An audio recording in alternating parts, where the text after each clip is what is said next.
اب میں اسی گفتگو کو دوسرے رخ پر لے جاتا ہوں۔ چھٹے پارے میں سورہ مائدہ میں اللہ تعالیٰ نے ایک دسترخوان بچھا کر بہت زوردار بات ارشاد فرمائی۔ بہت توجہ سے اس کو سنیے کہ ایک ہی شرط پر 3 الگ الگ قسم کی جزاؤں کا ترتب کیا گیا ہے، یعنی ایک عمل نہ کرنے پر 3 قسم کے ناموں سے نوازا گیا ہے۔ وَمَن لَّمْ يَحْكُم بِمَا أَنزَلَ اللَّهُ فَأُولَٰئِكَ هُمُ الْكَافِرُونَ۔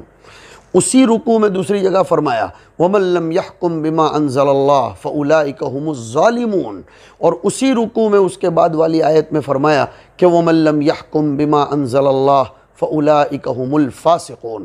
عجیب سی بات ہے کہ تینوں جگہ بات تو ایک ہی ہے، چنانچہ آپ کو بھی سمجھ میں آ رہا ہوگا کہ ترجمہ ہوگا جو اللہ کے قانون اور اللہ کی نازل کردہ شریعت کے مطابق فیصلہ نہ کرے تو ایسے لوگ کافر ہیں۔ تھوڑی دیر کے بعد ایسے لوگوں کو فاسق کہا گیا، تھوڑی دیر کے بعد ایسے لوگوں کو ظالم کہا گیا۔ کیا بات ہے، کیا راز ہے؟ کہیں کافر، کہیں فاسق تو کہیں ظالم کہا گیا۔ علماء نے بہت اچھی توجیہ لکھی ہے کہ اگر ایک شخص بغور اس حقیقت کو سنیں اور اپنا جائزہ لیں، احتساب کریں۔ ہمارے اس زمانے میں ہمارے پاس احتساب نفس کی بہت بڑی کمی ہے۔ ہم لوگوں کا احتساب تو بہت کرتے ہیں اور پھر اس کے باب میں اپنے آپ کو ثواب پر بھی محمول کرتے ہیں، لیکن اپنے آپ کا احتساب نہیں کرتے۔ اللہ رب العزت ارشاد فرمانا چاہتے ہیں، اب میں اس کی تفسیر مختصراً کرتا ہوں۔ اگر کوئی شخص قانون شریعت کو اور نبی کے حکم کو خلاف مصلحت، خلاف تہذیب، خلاف مقتضی زمانہ سمجھتا ہے اور اللہ کے قانون میں، نبی کے دستور میں تغیر اور تبدل کا متقاضی ہے، اور وہ یہ کہتا ہے، آج کل یہ چیزیں ہمارے اندر بکثرت پائی جاتی ہیں کہ ہم کہتے ہیں یہ 1400 سال پرانی بات ہو گئی، یہ عربوں کا معاشرہ تھا، وہ تو صحابہ تھے اور وہ پہلے کے لوگ تھے۔ اگر اس طرح کے کومنٹس کر کے کوئی آدمی خدا رسول کے حکم پر فیصلہ نہیں کرتا ہے تو پھر اس کے بارے میں 2 ٹوک اعلان کر دیا گیا کہ ایسے لوگ کافر ہیں۔ لہٰذا دیکھو، ایک بات بہت باریک سمجھاتا ہوں، شریعت کے کسی حکم پر عمل نہ کر سکنا یا عمل نہ کر پانا اس سے آدمی کافر نہیں بنتا، لیکن کومنٹ کرنا اور اس کے اوپر مختلف قسم کی ٹپڑی کرنا اور اس کو خلاف مصلحت سمجھنا، خلاف تہذیب سمجھنا اور دور حاضر کے تقاضوں کے ساتھ ہم آہنگ نہ سمجھنا، یہ آدمی کو کافر بنا دیتا ہے۔ نعوذ باللہ من ذالک۔ اور اگر ایک آدمی قانون خداوندی کو خلاف مصلحت تو نہیں سمجھتا، خلاف تہذیب تو نہیں سمجھتا، لیکن نفسانی خواہشات کے غلبے کی بنیاد پر، سماج کے تقاضوں کے غلبے کی بنیاد پر، غلبہ خواہش کی بنیاد پر، یا دنیاوی مصلحت اور دنیاوی معذوری اور مجبوری کی بنا پر وہ قانون خداوندی پر عمل نہیں کر پاتا، تو ایسا آدمی کافر تو نہیں ہوگا لیکن وہ ظالم ضرور کہا جائے گا۔ یعنی لیس ہوا کفر الذی تذہبون الیہ بل ہوا کفر دون کفر۔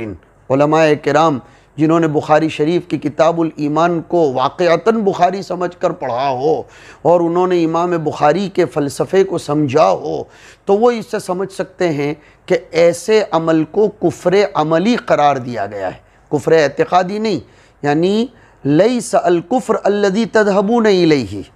وہ کفر مراد نہیں ہے جس کی طرف ہمارا ذہن جاتا ہے، بلکہ وہ کفر دون کفر، کفر کی کیٹیگری ہے، جیسے ایمان کی کیٹیگری ہے، ویسے یہ آدمی ایسا کافر ہوگا جس کو کافر اعتقادی تو نہیں کہہ سکتے لیکن ظالم کہیں گے، یعنی کافر عملی کہلایا جائے گا۔ جیسے ایک آدمی نماز پڑھنے کا قائل تو ہے، اس کے وجوب کا قائل تو ہے، لیکن نفسانی خواہشات کے غلبے کی بنیاد پر پڑھتا نہیں ہے، تو ایسے آدمی کو بھی حدیث میں من ترک الصلاۃ متعمدا فقد کفر فرمایا گیا۔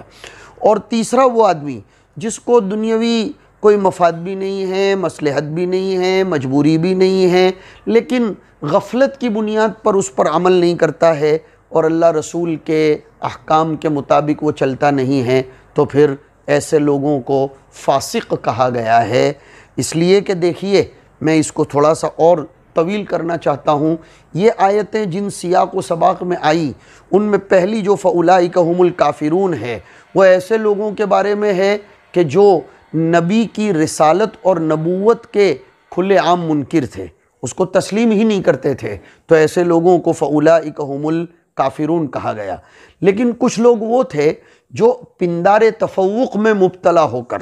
اس لیے کہ کچھ قبیلے کے لوگ ایسے تھے کہ جو مانتے تو تھے کہ یہ حکم تورات میں ہے، قرآن شریف میں ہے، لیکن ہم بڑے خاندان کے لوگ ہیں، ہم اگر قتل بھی کر دیں تو اس کو تربیت کا اور عنوان اور لبادہ دے دیا جائے، ہم کسی کو مار بھی ڈالیں تو اس کو جائز قرار دینا چاہیے، ہمیں اور سزا ملے،